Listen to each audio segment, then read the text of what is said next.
ప్రభుత్వం నుంచి ఏం డిమాండ్ చేయట్లేదు సార్. మాకు డబుల్ బెడ్రూమ్ ఇల్లు వద్దు, ప్రభుత్వం డబ్బు వద్దు, మీ బలగం వద్దు, మీ యంత్రాంగం వద్దు, మాకు సపోర్ట్ ఏమొద్దు, మీ 3 ఎకరాల భూమి వద్దు సార్.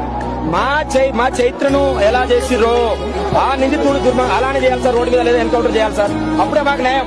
మీరు బంగారాలు ఇవ్వండి, మీరు కోట్లు ఇవ్వండి, లక్షల కోట్లు ఇవ్వండి సార్, మాకు అవసరం లేదు సార్. నాకు డబ్బు లేదు, నా భూమి వద్దు, ఏదొద్దు, నా రెక్కల కష్టం నాకు సార్. అది ఎంత కిరాత కష్టపడు ఆయన చేసి పంపాలి, అది మేము సార్.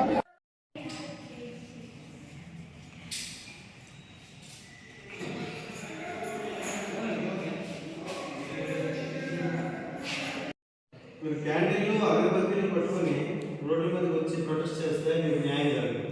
అంటే మీకు జస్టిస్ కావాలి అంటే ఈ రకంగా చేస్తే జరగదు. అర్థమైందా? మీకు కావాలి సెల్ఫ్ డిఫెన్స్, పట్టుకోము. అంతకు మించిపోతే తప్పదు, తీసుకోము.